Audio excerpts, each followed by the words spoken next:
On March 2, 2025, Israel made a significant move. It halted all humanitarian aid to the Gaza Strip. This decision came just one day after the initial phase of the Israel-Hamas ceasefire expired. The ceasefire had allowed for increased aid to reach the beleaguered population of Gaza. The halt sent shockwaves through the region. It raised concerns about a potential escalation in violence. The situation in Gaza was already dire.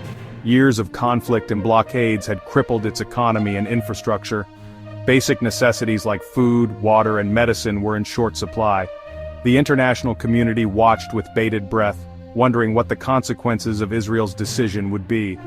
Israel's actions were directly linked to the ongoing negotiations with Hamas. These negotiations, mediated by the United States, Egypt, and Qatar, aimed to achieve a lasting ceasefire. At the heart of the stalemate was the issue of hostages. Hamas held several Israeli captives, a bargaining chip they were reluctant to relinquish. The halt of aid was a calculated risk by Israel, a gamble to force Hamas's hand. The world held its breath, hoping for a peaceful resolution but bracing for the possibility of renewed conflict.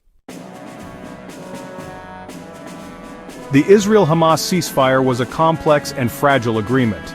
It was reached after a grueling period of conflict that had resulted in significant casualties and destruction. The ceasefire was designed to be implemented in phases, with each phase contingent upon the fulfillment of certain conditions. The first phase, which had just expired, focused primarily on humanitarian relief. The second phase, however, proved to be more challenging to negotiate.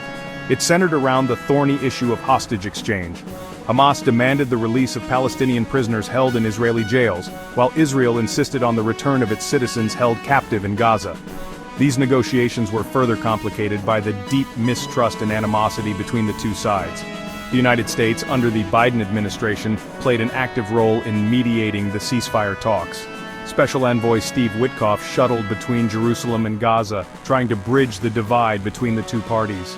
Despite the international efforts, the ceasefire remained precarious. The halt of aid by Israel injected a new element of uncertainty into the already volatile situation. It remained to be seen whether the parties could overcome their differences and reach a sustainable peace agreement. The world watched anxiously, hoping for a breakthrough but fearing the worst. Israel's decision to halt aid to Gaza was a calculated move. It was a pressure tactic aimed at forcing Hamas to accept the terms of the U.S. proposal for extending the ceasefire. The Israeli government, led by Prime Minister Benjamin Netanyahu, believed this move would give them leverage. They argued that Hamas was using the humanitarian crisis as a bargaining chip. The halt of aid was met with mixed reactions. Some supported the tough stance, while others criticized it for worsening civilian suffering. Internationally, the reaction was largely negative. The UN and other organizations condemned the move, urging Israel to resume aid. Despite pressure, Israel remained defiant, insisting on their terms. The Netanyahu government gambled that the threat of a humanitarian catastrophe would force Hamas's hand. It was a risky strategy that could either break the deadlock or escalate the conflict. The U.S. proposal, led by Steve Witkoff, aimed to extend the fragile ceasefire between Israel and Hamas. It called for extending the truce through Ramadan and Passover until April 20, 2025. A key element was the phased release of hostages, starting with half immediately. The rest would be released upon a permanent ceasefire agreement. The proposal included resuming aid flow and easing movement restrictions. The U.S. pledged financial assistance for Gaza's reconstruction. Implicit warnings hinted at consequences if Hamas rejected the terms. Refusal could lead to a hardening of Israel's stance and further conflict. The halt of aid to Gaza threatened to exacerbate an already dire humanitarian situation. The Gaza Strip, home to over 2 million Palestinians, had been under an Israeli blockade for over a decade. This blockade, coupled with repeated conflicts, had crippled Gaza's economy and left its population heavily dependent on humanitarian assistance. The United Nations had already warned that Gaza was on the brink of a humanitarian catastrophe. The halt of aid would further strain essential services including healthcare, sanitation, and education. Hospitals were running low on essential medicines and medical supplies. The World Food Programme expressed deep concern about the halt of aid, warning that it would have a devastating impact on food security in Gaza. Malnutrition rates, already high, were expected to soar, particularly among children and pregnant women. The halt of aid was not merely a political issue, it was a matter of life and death for millions of Palestinians in Gaza. The international community had a moral obligation to act swiftly and decisively to avert a humanitarian catastrophe. As the situation in Gaza unfolded, the world watched and waited with bated breath. The halt of aid by Israel had created a tense standoff with the potential for rapid escalation. All eyes were on Hamas, waiting for their response to the U.S. proposal. The international community urged all parties to exercise restraint and prioritize the safety and well-being of civilians. The United States, heavily invested in the peace process, found itself walking a tightrope.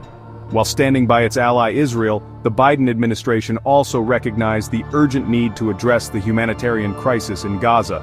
U.S. officials engaged in frantic diplomatic efforts, urging both sides to return to the negotiating table and find a peaceful resolution. Egypt, a key mediator in the conflict due to its shared border with Gaza, also played a crucial role. They maintained communication channels with both Israel and Hamas, hoping to de-escalate the situation and prevent a slide back into violence. Egypt understood the regional implications of a renewed conflict and worked tirelessly to find a diplomatic solution. Qatar, another significant player in the region, also stepped up its efforts. They had long provided financial assistance to Gaza and were seen as having some leverage over Hamas. Qatari officials engaged in shuttle diplomacy, trying to persuade Hamas to accept the U.S. proposal and avert a humanitarian disaster. Hamas found itself facing a complex dilemma. The halt of aid by Israel had placed immense pressure on the group. They were caught between their desire to secure the release of Palestinian prisoners and the urgent need to alleviate the suffering of the people in Gaza. The U.S. proposal presented both risks and opportunities. Accepting the proposal would mean relinquishing a key bargaining chip, the Israeli hostages. It would also expose them to accusations of bowing to pressure from Israel and the United States. However, rejecting the proposal carried its own set of risks. A rejection could lead to a prolonged halt of aid, exacerbating the humanitarian crisis in Gaza and potentially turning the population against Hamas. It could also provide Israel with a pretext to launch a new military operation against Gaza, resulting in further destruction and loss of life. Hamas's leadership was divided on how to respond. Some within the group advocated for a hardline stance, while others urged a more pragmatic approach to alleviate the suffering of the people and prevent further bloodshed. The situation in Gaza remained fluid, with several possible outcomes. The most optimistic scenario involved Hamas accepting the U.S. proposal, leading to an extension of the ceasefire and the resumption of aid flow. This would provide a much-needed respite for the people of Gaza and create an opportunity for further negotiations.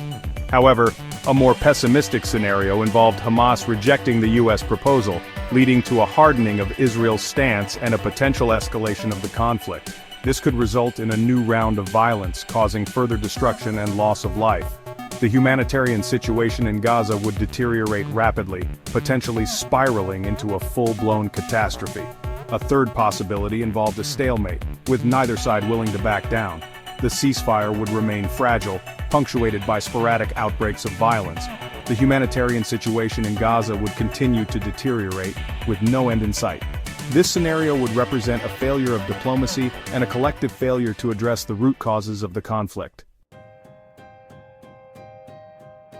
The situation in Gaza had far-reaching global implications. It highlighted the volatility of the Middle East and the challenges of achieving a lasting peace between Israel and the Palestinians. The conflict had the potential to destabilize the entire region, drawing in regional and international powers. The conflict also had implications for international law and human rights. The blockade of Gaza had been widely condemned as a form of collective punishment, violating the human rights of the Palestinian people. The halt of aid raised further concerns about the use of humanitarian assistance as a political weapon. Furthermore, the conflict fueled anti-Semitism and Islamophobia globally. Extremist groups on both sides exploited the situation to incite hatred and violence. This highlighted the urgent need to address the root causes of extremism and promote tolerance and understanding. A peaceful resolution was urgently needed, one that addressed the legitimate grievances of both sides and paved the way for a just and lasting peace.